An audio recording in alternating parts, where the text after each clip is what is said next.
네, 마지막 이슈로 넘어가 보겠습니다. 권기범 기자님의 픽입니다. 어떤 픽이죠? 네, 이재명 구속영장 청구 국회 분위기는?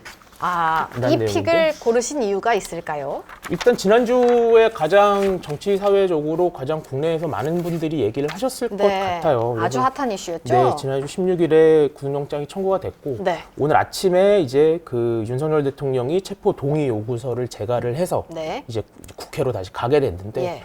24일에 아마 그 요구서에 대한 얘기가 나오고 27일에 그 무기명으로 표결이 이루어지게 됩니다. 그래서 이거 둘러싸고 이제 여러 정치인들 아니면 뭐 관련된 사람들이 많은 얘기를 하고 있어서 얘기를 한번 해보는 게 맞는 것 같네요. 이재명 민주당 대표가 받고 있는 혐의를 좀 짚어보고자 하는데 어떤 것들이 있나요?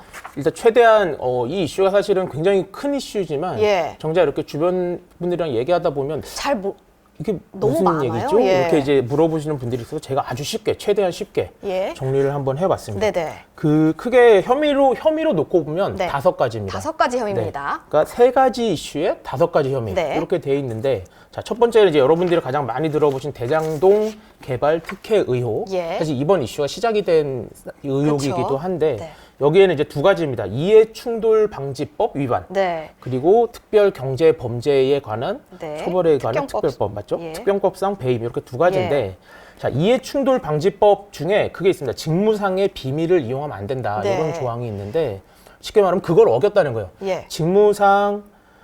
직무상에서 알게 된 비밀을 이용해서 재물 아니면 재산상의 이익을 취득하거나 아니면 제3자로 하여금 재물이나 재산상의 이익을 취득하게 하면 안 된다. 이런 조항이 있는데 이재명 대표의 경우에는 이게 어떤 부분에서 적용이 된 건가요? 이제 여기 혐의 내용을 보면 대장동 사업에서 그걸 추진하는 과정에서 알게 된 자기 직무상의 비밀을 이용해서 그 민간업자를 시행자로 선정되도록 했다. 요거니까 이제 본인이 재산 이익을 취득했다는 게 아니고 이제 제3자가 이익을 취하게 됐다. 그리고 또 이익을 취하는 것뿐만 아니라 그 미공개 정보 자체를 그 사적 이익을 위해서 제3자가 이용하도록 해서는 안 돼요. 근데 제3자가 사적 이익을 위해서 이용했잖아요. 그 다음에 특경법상 배임. 요거는 내용을 보시면 그 성남도시개발공사에 대한 100%의 어떤 권한을 갖고 있는 이재명 그 지금 대표가 업무상의 임무를 어기고 그다음에 배당이 가능한 그러니까 정부 지자체에 배당이 가능했던 이익에 대해서 70%로 보장이 됐어야 하는 배당 이익. 그래서 그거를 검찰이 6,725억으로 산정을 했고 범위 단위가 엄청 어마어마해요. 네네. 그거를 다 거두지 않고죠. 검찰 시각에서 거두지 않고 확정 배당 이익 1,830억을 뺀 나머지 4,895억을 회수하지 못함으로써 손해를 입혔다. 그래서 이게 이제 배임으로 분류가 되는데 그게 이제 특경법이 적용된 이유는 이 금액이 5억 원 이상이라서 그렇습니다. 두 번째는 이제 그 위례 신도시 개발 특혜 의혹입니다. 이것 관련해서는 어떤 혐의가 비슷한데요. 앞에 거랑 비슷한데 이게 옛날에 있었던 그 부패방지법 위반 혐의가 있습니다. 그래서 그 여기 똑같습니다. 업무상 비밀, 공무상에 있는 비밀을 이용해서 그 공모 전에 민간 사업자로 남욱 변호사 등등 내정되게 해서 211억 상당의 이익을 취했다. 이런 이유고요. 비슷합니다. 어차피 그 공무상의 비밀을 이용했다. 그리고 그 이용하도록 만들거나 아니면 그걸 통해서 제3자가 재산상의 이익을 취하도록 만들었다. 이런 내용. 공무상 비밀을 이용해서 이익을 챙겼다. 이게 대장동이랑 위례 신도시 개발 특혜 의혹이고 또 다른 의혹은 성남FC 후원금 의혹이 있어요. 이거는 어떤 내용인지 간략히 설명 부탁드립니다. 이거는 이제 제3자 뇌물죄인데 제3자 뇌물이라고 하면 직접 받은 건 아닌 거죠. 요 법조항을 보면 부정한 청탁을 받고 제3자에게 뇌물을 주도록 하거나 그걸 하겠다고 약속을 했을 경우에 이제 제3자 뇌물죄라는 게 적용이 되는데 이게 뭐냐면 네이버 비롯해서 이제 네이버, 관내에 있는 두산, 차병원 이런 맞습니다. 곳들. 거기에 있는 기업의 인허가와 관련된 부정한 청탁을 받고 그 성남FC 주식회사죠. 거기다가 133억의 뇌물을 공여하게 하거나 공여하도록 요구한 혐의. 이게 이제 제3자 뇌물. 근데 성남FC 후원금 의혹 관련해서는 또 다른 혐의가 또 하나 있죠. 범죄수익 은닉 규제법 위반 이건데 이거는 맞습니다. 어떤 내용인가요? 요게 약간 헷갈릴 수 있는데 예. 그 수익을 은닉했다. 네, 성남 FC가 그 업체로부터 뇌물을 공여를 받았다라고 아까 네. 제3자 뇌물죄를 얘기를 했잖아요. 예. 근데 거기에 기부단체를 하나 끼워 넣어서 사실은 기부단체를 통해서 뭔가 성남 FC에 네. 돈을 축구단에 지급하게 한 것처럼 했는데 알고 보니 사실은 이거 제3자 뇌물입니다. 네. 그러니까 이게 범죄 수익을 은닉한 거다. 범죄 수익의 발생 정확히 말하면 이게 좀 어려운데 범죄 수익의 발생 원인을 가장했다. 그 범죄 수익을 은닉하거나 가장하면 그 처벌받도록 하는 법이 그 범죄 수익 은닉 규제법에 포함이 돼 있어요. 그래서 네. 거기에 따라서 그래서 이렇게 5가지 혐의에 대해서 이재명 대표한테 구속영장을 청구했는데 이제 정치권 반응을 좀 봐야겠죠. 네. 민주당 내 반응은 어떤가요? 그 오늘까지 보도된 내용을 보면 사실은 그 국회 여의도 분위기는 부결로 약간 예. 될 거다, 부결이 될 거다라는 분위기가 약간 대세인 상황인 네네. 것 같고 저도 뭐 아는 그 야당 쪽 실무자나 아니면 뭐 기자들이나 예, 이렇게 예. 좀 물어보니까 부결 분위기가 대세인 거는 뭐 이렇게 그쵸. 예, 이게 사실인 것 같습니다. 근데 그 얘기를 들어보면 이제 민주당에서 이 이슈를 내년 총선까지 갖고 가는 게 네.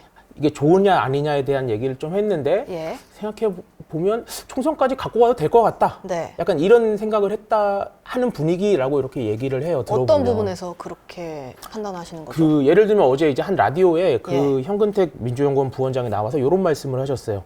그 구속영장 청구서를 보면 자기가 돈 받았다라는 게 아니잖아요. 그게 없다. 그렇죠. 예. 지금까지 그런 얘기가 안 나온 걸 보면 없다. 이런 얘기를 증거가 했는데 없다. 예. 딱 요 멘트 같은 분위기가 지금 여의도 그 당내에서, 야당에서는 예. 계속 나오고 있다. 그러니까 구속영장 청구서가 이제 보도가 됐는데도 불구하고 거기에 네. 뭔가 사람들이 이렇게 깜짝 놀랄 만한 새로운 팩트가 없지 않냐. 예. 이렇게 이제 그쪽에서는 이제 생각을 하고 있는 거고. 그렇죠. 아무래도 당 대표다 보니까 이제 그 앞으로 운명이 어떻게 되는지에 따라서 영향을 받는 분들이 많잖아요. 네, 그래서 그런 쪽에서 아마 네. 다들 좀 이렇게 고민을 하고 있는 것 같고. 근데 이런 가운데 박지원 전 비대위원장이 체포동의안 가결을 주장했어요. 그 내용 네. 좀 살펴주시죠. 그래서 어제 나온 기사들에서 이재명 관련된 키워드가 네. 이재명 대표에 대한 키워드가 뭐가 나왔냐 봤더니 네. 가장 그중에 많이 나온 하나가 게 뭐죠?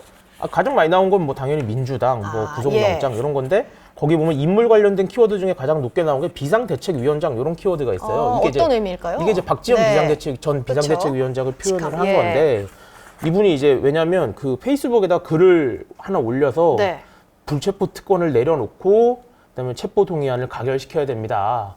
뭐 이런 글을 올려가지고 엄청 강하게 얘기를 했는데 네. 그래야 뭐 이제 그 민주당도 이재명 대표도 사는 길입니다. 이랬는데 네. 이걸 보고 이제 또 그 이재명 지지자들이 출당해라. 네, 이런 청원을 네, 또. 분노를 하셔서 예. 민주당 국민응답센터에 청원이 올라왔다고 네네. 합니다. 이 사실 청원이 그렇게 많이 자주 올라오는 편은 아니던데 여튼 청원 동의에 28,000명이 동의를 해서 예. 네, 그 지금까지 올라온 글 중에 2위를 차지했네요. 네. 그럼 네. 이 청원에 동의하게 되면은 뭐 어떻게 되는 거예요? 이게 뭐 국민청원 게시판 뭐 그런 어떻게 되는 걸까요? 그건- 민주당에서 응답을 하지 않을까요? 응답을, 네.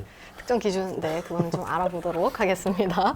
네, 그럼 비명계의 움직임도 궁금해요. 네, 일단 그 이상민 의원이 어제 라디오에 나와서 예, 어떤 말씀을 하셨죠? 네, 그 당원 80조 1항을 근거로 기소가 되면 물러나야 된다.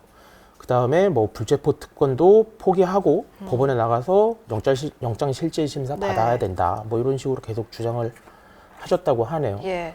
근데 이제 향후 전망을 이제 간단하게 살펴볼게요. 어떤 것들을 이제 살펴보면 될까요?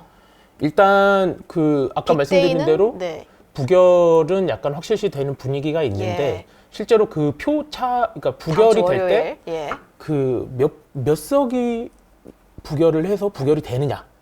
그 결과를 가지고 사실은 그 모두가 다 약간 촉각을 곤두세우고 네네. 있는 것 같습니다. 그래서 그 예전에 이제 노웅래 의원 체포동의안 할 때가 예. 161표인가 그랬거든요. 161표로 했는데 그게 과연 이번에는 몇 표 차이로 부결이 될 것이냐. 만약에 예. 노웅래 의원 때보다 더 약간 안 좋거나 분위기가 네네. 그러면 약간 분위기 이상한데? 이렇게 되면은 예. 사실은 그 다음에 또 이제 아마 추가로 구속영장이 청구되거나 다른 건들이 있으니까 네. 그런 분위기가 좀 있을 텐데 그때 약간 분위기가 이상해질 수도 있다는 생각들이 좀 있는 것 같고 예. 그리고 대신에 뭐 민주당이 갖고 있는 의석 169석이죠. 네. 그거 이상으로 좀 부결이 됐을 때는 예. 조금 민주당이 조금 이제 힘을 얻지 않냐, 뭐 이런 관측들이 나오고 있더라고요. 네, 그러면은 굉장히 이제 앞으로도 많은 이슈가 예정돼 있고 계속 관심을 갖고 지켜봐야 되는 이슈죠. 네, 공교롭게 이제, 다음 주 방송 저희 할 때가 그 처리된 다음 날입니다. 맞아요, 다음 날. 네. 할 얘기가 많을 것 같아요. 네, 한번 또 네. 준비를 해보겠습니다.